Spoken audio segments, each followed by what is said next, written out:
નમસ્કાર મિત્રો, સાયંકાલ શિક્ષા અભિયાનની આપણી આ યુટ્યુબ ચેનલમાં હું અનિલ સર તમારું સ્વાગત કરું છું. વાલા વિદ્યાર્થીઓ અને વાલી મિત્રો, આપ સૌ જાણો છો પ્રમાણે સીઈટીની લાસ્ટ રાઉન્ડ 2ની અપડેટ આવી હતી અને એના પછી રાઉન્ડ 3ની અપડેટ આવી હતી. રાઉન્ડ 3ની શું અપડેટ આવી હતી? તો રાઉન્ડ 3ની જે અપડેટ આવી હતી એમાં એવું હતું કે જે વિદ્યાર્થી મિત્રોને અગાઉ ચોઇસ ફિલિંગ બાકી છે, શાળા પસંદગી કરવાની બાકી છે, રજિસ્ટ્રેશન બાકી છે, એવા વિદ્યાર્થીઓ શાળા પસંદગી કરી શકશે. એના પછી ઘણા બધા વાલી મિત્રોના ફોન આવ્યા કે સર, ત્રીજા રાઉન્ડમાં મારા બાળકનું નામ નથી આવ્યું. મારા વાલાઓ, હું તમને ખાસ એ જણાવું છું કે આ જે રાઉન્ડ હતો એ ચોઇસ ફિલિંગ રજિસ્ટ્રેશન માટેનો રાઉન્ડ હતો, નહીં કે રિઝલ્ટ આવી ગયું કે તમારા બાળકને એડમિશન મળ્યું છે કે નથી મળ્યું.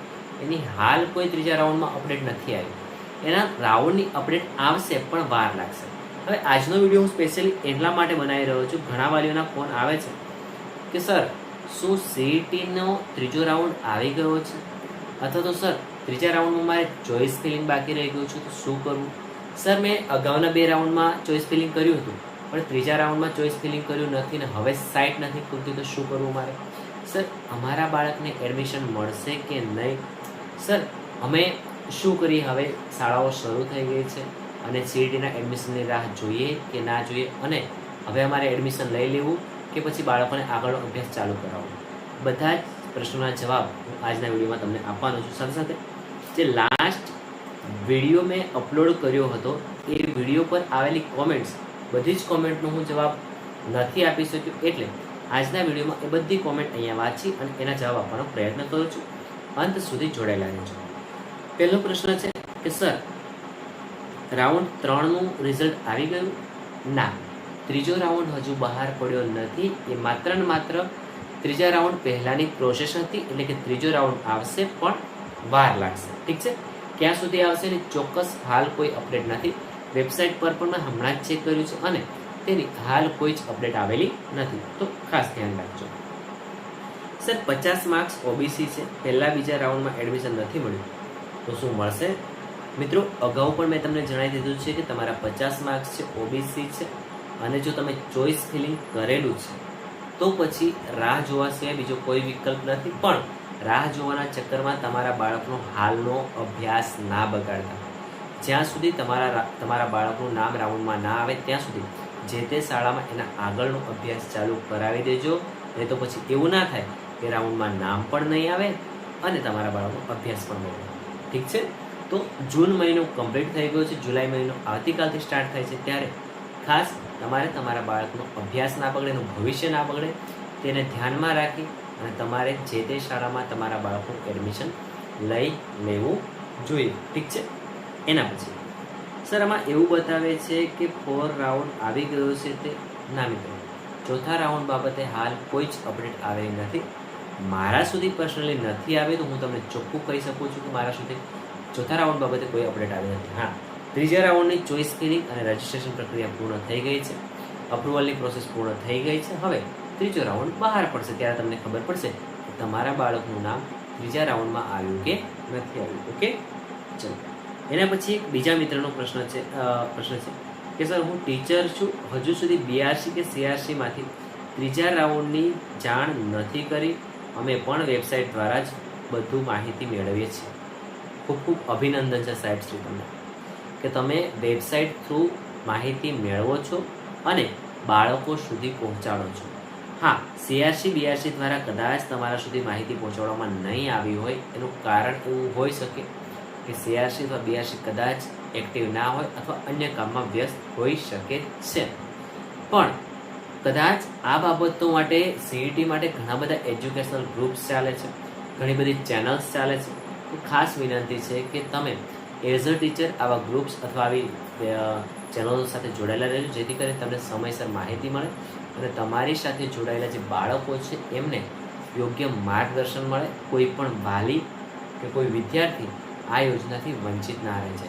મિત્રો, આપણે બધાએ સાથે મળીને પ્રયત્ન કરવાનો છે. ગુજરાત સરકારની ઢગલાબંધ એવી યોજનાઓ છે કે જે ધોરણ 5થી લઈને ધોરણ 10-12 સુધી બાળકોને ફ્રીમાં ભણાવી શકે છે અથવા તો એનો સંપૂર્ણ ખર્ચ સરકાર આપી શકે છે. પણ આ બધી યોજનાઓનો લાભ એમના સુધી પહોંચાડશે પણ તો આપણને એ માહિતી મળે છે તો આપણે એ યોજનાઓને એમના સુધી પહોંચાડવાની છે. જેટલી માહિતી મારા સુધી આવે છે એ બધી માહિતીને હું તમારા સુધી પહોંચાડવાનો પ્રયત્ન કરું છું. કામની સતત વ્યસ્તતા હોવા છતાં પણ મને જ્યારે સમય મળે છે, ઉપયોગી માહિતી હોય છે, તો 100% તમારા સુધી પહોંચાડું છું. તમારા બાળકનું જો ધોરણ 5માં નવોદય કે CETમાં એડમિશન કદાચ કોઈક કારણોસર ના થાય, થોડા ઓછા માર્ક્સના કારણોસર ના થાય, તો ચિંતા કરવાની જરૂર નથી. છઠ્ઠા ધોરણમાં PSE નામની શિષ્યવૃત્તિ પરીક્ષા આવવાની છે, અને જો આ શિષ્યવૃત્તિ પરીક્ષામાં પાસ થઈ જશે તમારું બાળક, તો પણ એને 12મા ધોરણ સુધી કે 10મા ધોરણ સુધી સરકાર સ્કોલરશિપ આપી શકે છે. એનો મતલબ કે એનો સંપૂર્ણ ખર્ચ સ્કોલરશિપ દ્વારા નીકળી શકે છે. પણ કોના માટે છે? જે બાળક મહેનતુ છે, જે બાળક હોશિયાર છે, જેને આ યોજનાનો ખરેખર લાભ મળવો જોઈએ, જે મહેનત કરે છે, જે તૈયારી કરે છે, એવા મિત્રોને આ લાભ મળી શકે છે. ઠીક છે. આખા વર્ષમાં 5-10 દિવસ કદાચ બાળકો સ્કૂલમાં જતા હોય, વાલીઓ એનું ધ્યાન ના આપતા હોય, અને પછી કદાચ આશા રાખતા હોય કે સરકારશ્રીના બધા લાભ મારા બાળકને મળે, મિત્ર એવું શક્ય નથી. એઝ અ વાલી, પેરેન્ટ્સ તરીકે તમારે પણ જાગૃત રહેવું પડશે, તો જ તમારા બાળકનું ભવિષ્ય સારામાં સારું બની શકશે. એક જાગૃત વાલી ધારે તો 1 પણ રૂપિયો પોતાના ઘરનો ખર્ચ્યા વગર પણ સરકારશ્રીના પૈસા દ્વારા પોતાના બાળકને ધોરણ 1થી લઈને 12 ધોરણ સુધી ફ્રીમાં ભણાવી શકે છે. ધોરણ 1માં RTની યોજના આવે છે. ધોરણ 5માં નવોદય, CET, બાલાચડી, સૈનિક સ્કૂલ, બધી યોજના આવે છે. ધોરણ 6માં PSCની પરીક્ષા આવે છે.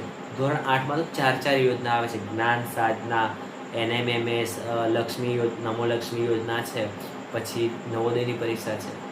ઠીક છે. ધોરણ 9માં પણ આઈ થિંક નમોલક્ષ્મી યોજના આવે છે.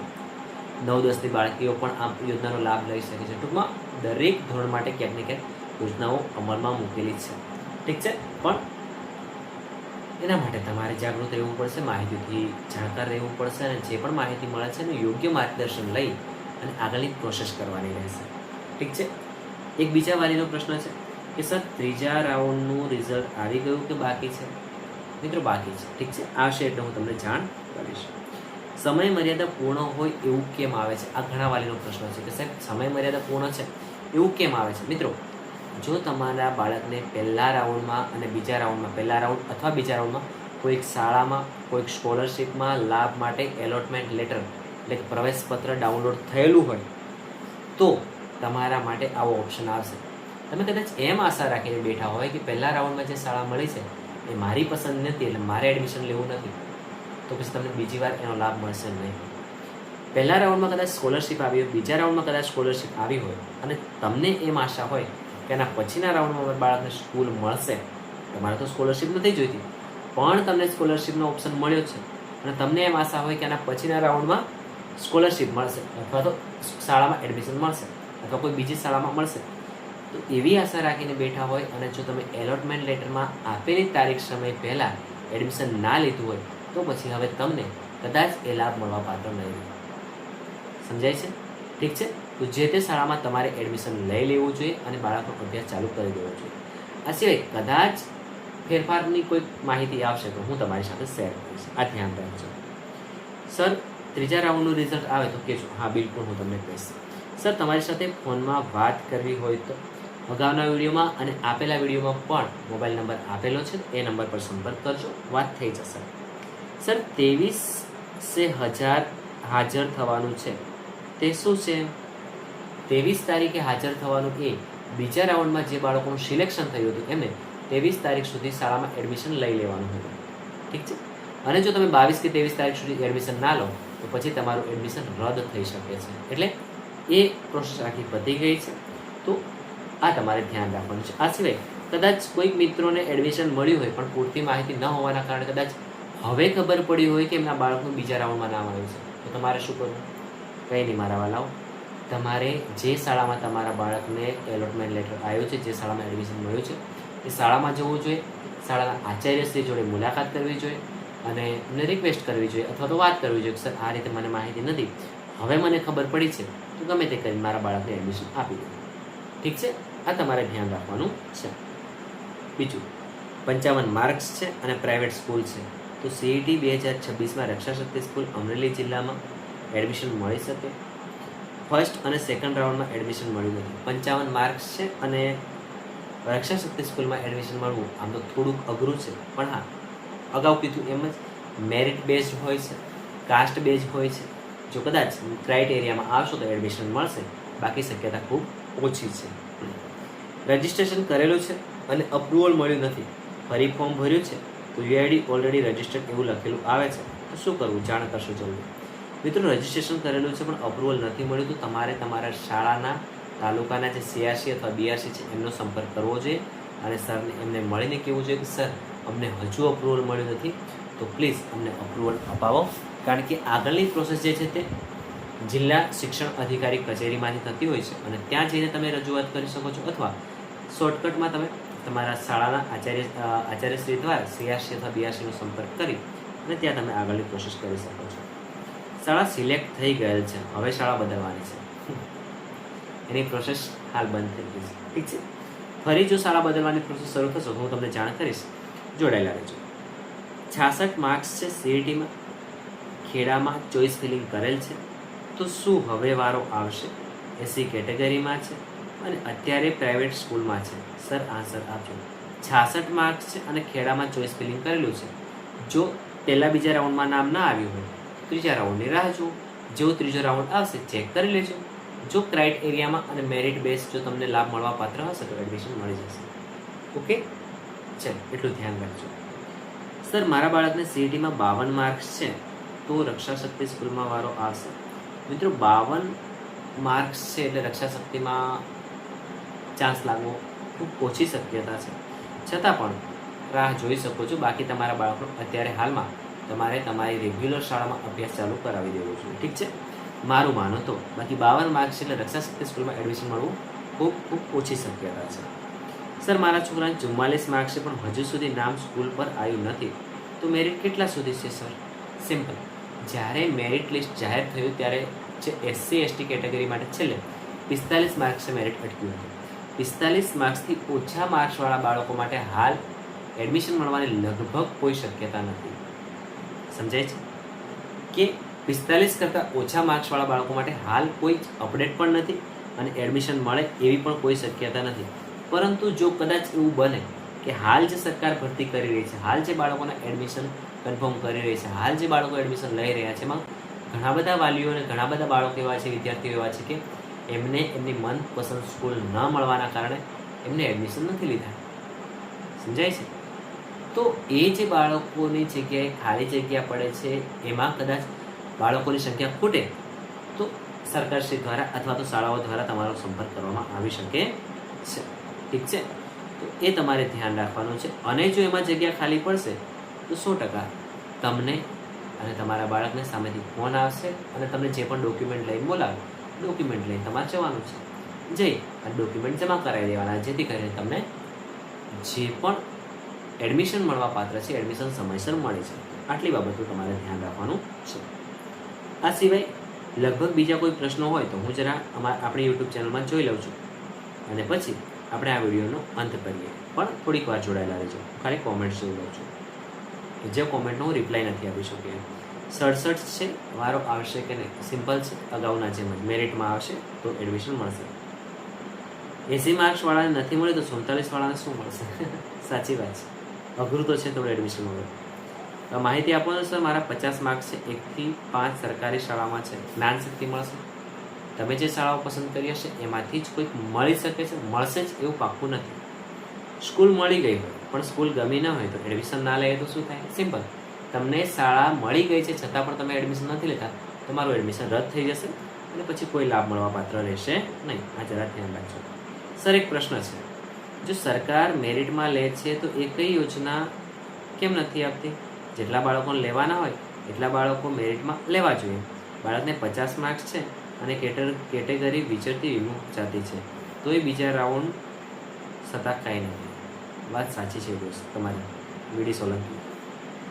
વિચરતી વિમુક્ત જાતિ છે અને 50 માર્ક્સ છે અને બીજા રાઉન્ડ સુધી હજુ કોઈ અપડેટ આવી નથી. તો રાહ જોવા સિવાય બીજો કોઈ વિકલ્પ નથી. આપણી પાસે સરકારનો કોઈ ડાયરેક્ટ કોન્ટેક્ટ નથી કે પછી આ જે GSSY જે પરીક્ષા લે છે ગુજરાત સરકાર દ્વારા, તો એનો પણ આપણી પાસે કોઈ કોન્ટેક્ટ નંબર નથી. ઓનલી ફોર બધી પ્રોસેસ ઓનલાઈન છે. ઓનલાઈન આપણે પ્રોસેસ કરવાની છે, રાહ જોવાની છે. ઠીક છે, પણ આ 50 માર્ક્સ છે તો મારું સિમ્પલ સજેશન છે, બાળકો અભ્યાસ ના બગાડતા, આગળનો અભ્યાસ ચાલુ કરાવી દઉં છું. ઠીક છે, આ ખાસ ધ્યાન રાખજો. આ સિવાય તો બધા જ પ્રશ્નોના જવાબ મેં ઓલરેડી આપી દીધા છે, પણ બીજો એક ક્વેશ્ચન છે સર 87 માર્ક્સ છે અને 84 માર્ક્સ છે, ત્રીજા રાઉન્ડમાં ચોઇસ ફિલિંગ કરાય? હા, જો તમારે અગાઉ પસંદ કરેલી શાળાઓ બદલવી હોય તો ચોઇસ ફિલિંગ કરી શકાય. 84 માર્ક્સ છે પ્રાઇવેટ સ્કૂલમાં, તો શું અમરેલી રક્ષાશક્તિ સ્કૂલ મળી જશે? દેખો મિત્રો, અમરેલી રક્ષાશક્તિ સ્કૂલ મળી જશે એવું શ્યોર હું નથી કહેતો, પણ જો મેરિટમાં આવશે તો એડમિશન મળી શકે છે. હવે જે બાળકોને ધોરણ 5માં પહેલા રાઉન્ડ બીજા રાઉન્ડમાં નામ નથી આવ્યા, એ ત્રીજા રાઉન્ડ માટે રાહ જોઈ શકો છો તમે, પણ અભ્યાસ ચાલુ કરી દેજો. બીજી અગત્યની સૂચના અને માર્ગદર્શન એટલું છે મિત્રો કે ઘણા લાંબા સમયથી મેં જોયું છે, ઘણા બધા વાલીઓની આશાઓ અપેક્ષાઓ હોય છે કે મારા બાળકને સારી સ્કૂલમાં એડમિશન મળે, એનું ભવિષ્ય ખૂબ સારું બને. અને હું પણ એઝ અ ટીચર તરીકે એ જ ઈચ્છું છું કે એ આપણા ગુજરાતના બાળકો હોય, મારા ગામના હોય, મારા શહેરના હોય કે સમગ્ર દેશના હોય, બધા જ બાળકોને સારી જગ્યાએ સારી રીતે ભણવાનું મળે અને તેઓ જીવનમાં ખૂબ સફળ થાય. પણ ક્યાં આ બધી વાતમાં સીઈટી, નવોદય હોય, સૈનિક સ્કૂલ હોય, બાલાચડી જે પણ હોય, બધી શાળામાં એડમિશન લેતા પહેલાં એઝ અ પેરેન્ટ્સ તમારે એ શાળાની તપાસ કરવાની, શાળાના આચાર્યશ્રી હોય તો એમની જોડે મુલાકાત કરવાની, બધી જ માહિતી લેવાની, શાળાનું વાતાવરણ જોવાનું, બધી જ વસ્તુઓ જોયા પછી, સમજ્યા પછી તમારા બાળકનું એડમિશન લેવાનું છે. કદાચ તમને અનુકૂળ ના આવે, તમે ના એડમિશન લો તો પણ કંઈ વાંધો છે નહીં. એવું નથી કે તમે એડમિશન એકવાર નામ આવ્યું એટલે એડમિશન લેવું જ પડે, એવું નથી. આવું ઘણીવાર વાલીઓ મને પૂછતા હોય કે સર રિઝલ્ટમાં નામ આવ્યું એટલે એડમિશન લેવું જ પડે? ના, એવું જરૂર નથી. તમને શાળા અનુકૂળ આવે છે, ત્યાંનો સ્ટાફ અનુકૂળ આવે છે તો તમારે એડમિશન લેવાનું છે. કોઈ તમને સામેથી એક દિવસ તો મારા પાસે 5 ફોન આવ્યા કે સાહેબ સ્કૂલોમાંથી ફોન આવે છે, શું અમારે ત્યાં એડમિશન લઈ લેવાનું? દેખો સિમ્પલ, જો શાળાઓમાં જગ્યા હશે તો શાળામાંથી ફોન આવશે તમારા પર, તમારે ત્યાં જવાનું છે, સાહેબ જોડે મુલાકાત કરવાની છે, અને જો તમને અનુકૂળ થાય છે તમારે એડમિશન લઈ લેવાનું છે, અને અનુકૂળ નથી થતું તો એડમિશન નથી લેવાનું. તમે મને પૂછશો તો હું શું સલાહ આપીશ? હું સિમ્પલ એટલું જ કહીશ કે તમારે તમારી અનુકૂળતા પ્રમાણે જ એડમિશન લેવાનું છે. આ વર્ષે જે પ્રોસેસ થઈ છે સીઈટીમાં, જેમાં વાલીઓ ખૂબ અને ખૂબ હેરાન થયા છે, તો સરકારશ્રીને મારી એવી વિનંતી છે કે ક્યાંક આમાં નાનો ફેરફાર કરીએ અને ક્યાંક આ જે સત્તા છે, આ જે સિસ્ટમ છે, એમાં હજુ થોડું વધારે સુધારો થાય અને આનું પરિણામ હજુ થોડું ઝડપથી આવે, જેથી કરીને વાલીઓ અટવાય નહીં.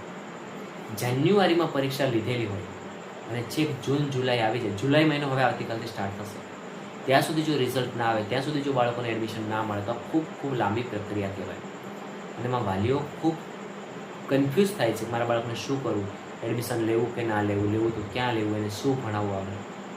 તો મારી આપ સૌને વિનંતી છે કે મિત્રો, જો તમને એડમિશન નથી મળ્યું તો તમારે યોગ્ય શાળામાં, તમારી નજીકની શાળામાં અથવા તમને જ્યાં અનુકૂળ થાય ત્યાં એડમિશન લઈને તમારા બાળકો આગળનો અભ્યાસ ચાલુ કરાવી દેવું જોઈએ. બીજી વાત એ કે સર માની લો કે નવોદય સીઈટીમાં મારા બાળકનું એડમિશન નથી થતું, તો આના પછી શું સરકારી લાભો મળશે? હા, મળશે. અને ધોરણ 6માં એને કઈ પરીક્ષા આપવાની, કેવી રીતે આપવાની, કેટલા માર્ક્સની પરીક્ષા હશે, એની બધી માહિતી આપણે નેક્સ્ટ આગળના વિડીયોમાં લઈશું. ઠીક છે, પણ તમારે જોડાયેલા રહેવાનું છે, ચેનલને સબસ્ક્રાઈબ કરી લેવાની છે. આપણી પોતાની એપ્લિકેશન અનિલ સર ક્લાસીસને એટલા માટે ડાઉનલોડ કરી લેવાની છે કારણ કે ધોરણ 5થી લઈને 8 સુધી, 10 સુધી જે પણ યોજનાઓ છે, ધોરણ 5માં જેટલી પણ યોજનાઓ છે બાળકો માટે, એની પીડીએફ આપણે આપણી એપ્લિકેશન અનિલ સર ક્લાસીસમાં ઓલરેડી અપલોડ કરી દીધી છે. સાથે સાથે તમારી આજુબાજુમાં ધોરણ 5માં અભ્યાસ કરતા એવા બાળકો હોય કે જે નવોદય સીઈટીની તૈયારી કરતા હોય, તો આપણી એપ્લિકેશનમાં એમના માટે સ્પેશિયલ મટીરિયલ અપલોડ કરેલું છે, વિડીયો લેક્ચર્સ અપલોડ કરેલા છે. ઠીક છે, એમના સુધી આ માહિતી તમારે પહોંચાડવાની છે. મારી પાસે જે માહિતી છે એ હું તમારા સુધી પહોંચાડતો હોય, તમારા પાસે જે માહિતી આવે છે તમારે વધારેમાં વધારે 5 માણસોને પણ જો આ વિડીયો શેર કરશો તો કોઈ ઉપયોગી વિદ્યાર્થી સુધી જો માહિતી પહોંચી જશે તો બસ આપણી મહેનત સફળ છે. ઓકે મિત્રો, આશા રાખું છું તમારા જે પ્રશ્નો હતા એ પ્રશ્નો આજના આ વિડીયોમાં ક્લિયર થઈ ગયા હશે. આ સિવાય કંઈ પણ પ્રશ્ન હોય તો નીચે કોમેન્ટ કરજો, નેક્સ્ટ વિડીયોમાં એની ચર્ચા કરીશું. ઓકે, મળીને આ વિડીયોમાં, ત્યાં સુધી જય હિન્દ, જય ભારત.